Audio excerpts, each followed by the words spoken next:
ახლა უნდა შემოგვიერთდეს მეურმიშვილი Independent Avenues Media-ს თანადამფუძნებელი ის გვერდება პირდაპირ ეთერში ვაშინგტონიდან და მასთან უნდა განვაგრძოთ საუბარი. მოგესალმებით ქალბატონოია.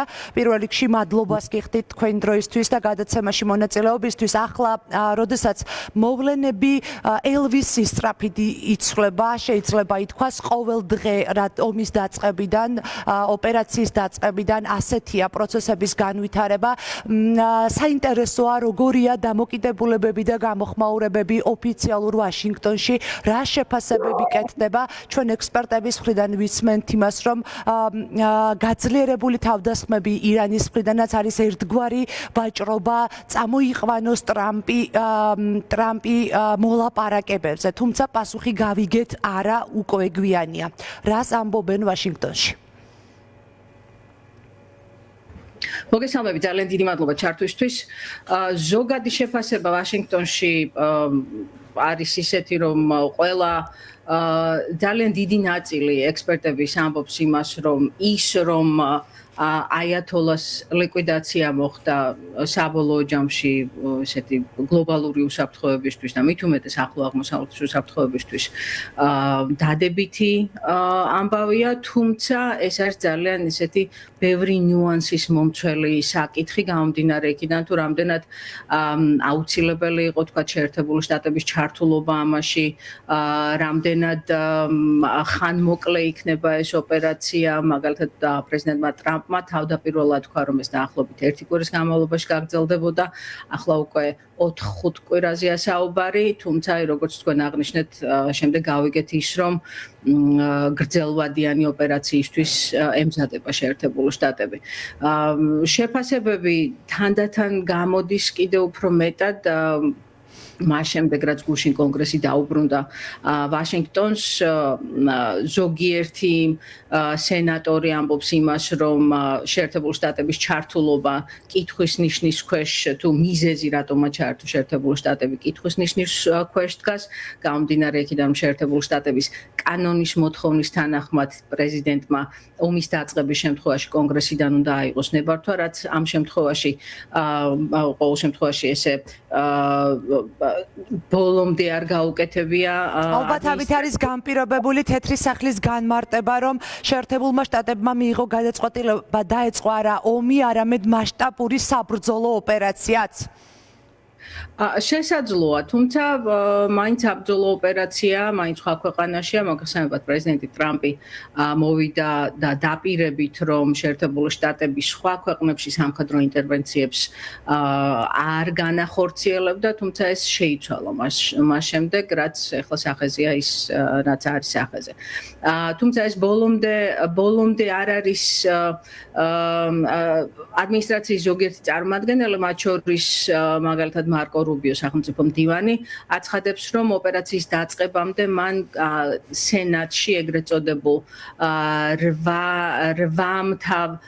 რვა მთავარი სენატორისგან შემდგარ ჯგუფს Gang of 8 ასე ქვია, 8-თა ჯგუფი, ასე რომ ვთქვათ, ამათ შეატყობინა, რომ შეერთებული შტატები აპირებდა ესეთი სამხედრო ოპერაციის დაწყებას და ამ ჯგუფში შედიან როგორც დემოკრატი, ასევე რესპუბლიკელი სენატორები და მათგან ზოგიერთი შეფასებით ყოველ შემთხვევაში დემოკრატიული მხარის წარმომადგენლები ამბობენ, რომ მათ ვერ დაინახეს ის, რომ შეერთებული შტატების წინააღმდეგ დაუყოვნებელი საფრთხე არსებობდა, ასეთი საფრთხე არსებობდა ისრაელის წინააღმდეგ, თუმცა კითხვის ნიშნის ქვეშ აყენებენ იმას, რამდენად ეხებოდა ეს საფრთხე შეერთებულ შტატებს.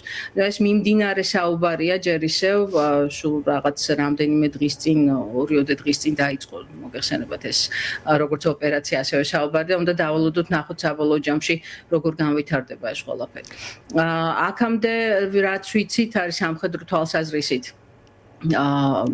გაერთიანებული შტაბის უფროსი გუშინ გამოვიდა, საკმაოდ ვრცელი პრესკონფერენცია ჰქონდა, ჟურნალისტების კითხვებსაც უპასუხა თავდაცვის მდივანთან ერთად და ის აცხადებს, რომ საბოლოო ჯამში ოპერაცია მიმდინარეობს უმაღლესი სიზუსტით, შეერთებულმა შტატებმა იცის რა არის მისი მიზანი და პრეზიდენტმა ტრამპმა იცის რა არის მიზანი. ამაზე ძალიან ხაზგასმით ისაუბრეს როგორც პიტ ჰექსეთმა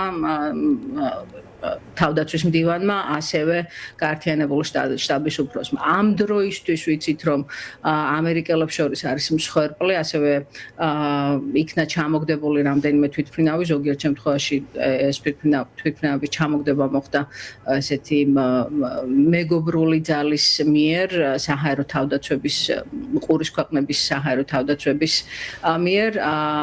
ამ შემთხვევებში პილოტებმა მოასწრეს კატაპულტირება თვითმფრინავებიდან, თუმცა ამასთან ერთად არის მსხვერპლი. კონკრეტულად სად მოხდა, სად დაიღუპნენ ის ამერიკელი სამხედრო მოსამსახურეები, რომლებიც დაიღუპნენ, სავარაუდოდ 5 ადამიანია, ყოველ შემთხვევაში ბოლო ინფორმაცია რაც იყო გუშინ და არ ვიცით რომელიმე ბაზაზე მოხდა მათზე თავდასხმა თუ ესენი იყვნენ თქვათ უშუალოდ ადამიანები, რომლებიც ირანის ტერიტორიაზე ახორციელებდნენ ოპერაციას. ტრამპის და მისი ადმინისტრაცია ამტკიცებს, რომ ეს არ იქნება გრძელვადიანი ომი, თუ კი აი ამ ბოლო 3 დღის მოვლენების შეფასებისას რა საფრთხეების წინაშე დგება რეალურად ამერიკის შეერთებული შტატები, განსაკუთრებით თუ სამხედრო ინტერვენცია იქნება განგრძობითი?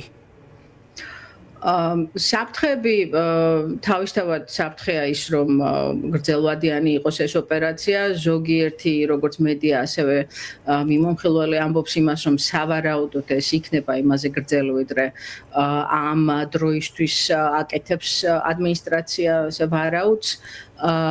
უნდა დავალოდოთ და ვნახოთ რეალურად როგორ გაგრძელდება მოვლენები. შეერთებულ შტატებში გამოძიების ფედერალურმა ბიურომ საფრთხის დონე აწია, არ არის გამოცხადებული არანაირი განგაში, არ არის უშუალო საფრთხეებზე, დაუყოვნებელ საფრთხეებზე არ არის საუბარი, თუმცა FBI-ს ჰქონდა გაკეთებული განცხადება, რომ იყავით ფრთხილად, თუ დაინახეთ რაღაცა ისეთი, რაც უცნაურად გეჩვენებათ ამის შესახებ სამართალდამცავ ორგანოებს შეატყობინეთ, ანუ რაღაცა ფორმით ხდება შესაძლოა რაღაც საფრთხების შეფასება, რამდენად შეიძლება ამას მოხდეს ვთქვათ აიათოლას ან ირანის რეჟიმის მხარდამჭერი ძალების მიერ, იქნება ეს ტერორისტული აქტების მოწყობა თუ რაღაცა ისეთი დესტრუქციული საქმიანობა შეერთებულ შტატებში, როგორიც რა ვიცი, საზოგადოებრივ ცხოვრებას ხელს შეუშლის. მაინც ეს ტერორისტული საფრთხეების მარტოხელა გლის ეგრეთ წოდებული ტერორისტული მძინა და დაძინებული რაღაცა ქსელის გააქტიურებას სავარაუდოდ ელოდებიან სამართალდამცავები, გამომდინარე ამ გაფრთხილებიდან, რომელიც ნახეთ გუშინ. და ბოლო კითხვა მინდა ამ თემასთან დაკავშირებით დაგისვათ და შემდეგ აუცილებლად მინდა მოვასწრო ბორის ჯონსონთან თქვენს ინტერვიუზე გულისხმობ ბრიტანეთის სანქციებს ქართული სამთავრობო მედიის სათმი დაწესებულს. სულ ცოტა ხნის წინ გავრცელდა ვოლოდიმერ ზელენსკის განცხადება, რომ ირანში კონფლიქტმა შესაძლოა უკრაინისთვის იარაღის მიწოდება შეანელოს, ამბობს უკრაინის ლიდერი. როგორი შეიძლება იყოს ირანში განვითარებული მიმდინარე პროცესების გავლენა უკრაინის ომის კონტექსტზე, დგება თუ არა კითხვის ნიშნის ქვეშ ამ მიმართულებით სტრატეგიული პარტნიორების მხრიდან დახმარების საკითხი? რაღაცა გავლენა შესაძლოა ჰქონდეს ამას და ეს არ არის მხოლოდ ახლა განვითარებული რაღაცა დაწყებული საუბარი. გახსოვთ თქვენ ალბათ შარშან-წლის დასაწყისში იქნა შეჩერებული ზოგიერთი შეიარაღების მიწოდება უკრაინისთვის იმ მიზეზით, რომ შეერთებული შტატები აკეთებდა ინვენტარიზაციას საკუთარი შეიარაღების იმ შემთხვევისთვის, თუ ამერიკას დასჭირდებოდა ასეთი იარაღი. ამ დროისთვის უცნობია უკავშირდებოდა თუ არა მაშინდელი შეჩერებული გაჩერება თუ შეზღუდვა უკრაინისთვის ახლა მიმდინარე მოვლენებს ეს არ ვიცით მაგრამ ის რომ შეერთებულ შტატებს ახლა ძალიან დიდი რაოდენობით გამდინარე ოპერაციის ინტენსივობიდან ირანში დიდი რაოდენობით შეიარაღება სჭირდება და არ არის გამოსარიცხი ის რომ შესაძლოა ამას კონდეს გავლენა უკრაინისთვის მიწოდებულ იარაღზე თუმცა ასევე ისეც უნდა ვთქვათ რომ ზოგიერთი ის შეიარაღება რასაც შეერთებული შტატები იყენებს ირანის წინააღმდეგ ეს შორი მანძილი შორი რადიუსის უკიდურესად ზუსტი შეიარაღება ვთქვათ იქნება ის თუნდაც ბალისტიკური რაკეტები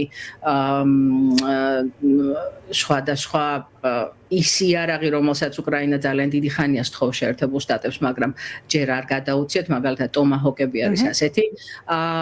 ეს უკრაინას ისედაც არ მიეწოდებოდა და ამაზე გააცხადია გავლენა არ ექნება. თუმცა არის ასევე შეიარაღება, რომელზეც შეიძლება ჰქონდეს გავლენა, ამაზე ჯერჯერობით ესე ოფიციალური განცხადებები მე არ მინახავს ყოველ შემთხვევაში შეერთებულ შტატების მხრიდან, მაგრამ ექსპერტების ნაწილი ამბობს იმას, რომ შესაძლოა რაღაცა გავლენა იქონდეს. დღეს მნიშვნელოვანი ძალიან ის არის, რომ გერმანიის კანცლერი იმყოფება ახლა ვაშინგტონში და პრეზიდენტ ტრამპთან გამართავს პრესკონფერენცია, საინტერესოა დავალოდოთ იმას და ვნახოთ შოლცი ისაუბრებს ცხადია ევროპის უსაფრთხოებაზეც ახლო აღმოსავლეთთან ერთად. და დავალოდოთ ვნახოთ რა განცხადებებს და ბოლოს საინამ დაგემშვიდობებით ქალბატონი არ შემიძლია არ გკითხოთ ბორის ჯონსონის შეფასებაზე სანქციებთან დაკავშირებით. რა ხდება ხოლმე ასეთი სანქციების დასაბუთება ჩვენ პასუხები ოცნების და ბრალდებები რომ დაუსაბუთებელი იყო სანქცია მოსმენილი გვაქვს.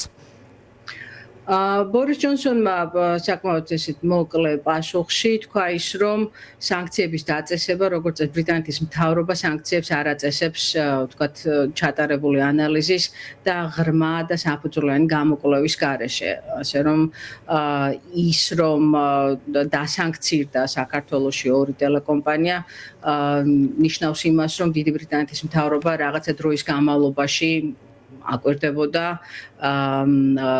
იძიებდა ინფორმაციას ამაზე ჩატარდა კვლევა, ანალიზი და ამ ანალიზის საფუძველზე მოხდა იმ სანქციების დაწესება, რაც ვნახეთ. მადლობა, ია მეურმიშვილი გვერდებოდა პირდაპირ ეთერში ვაშინგტონიდან, ასეთი იყო დღის ამბები.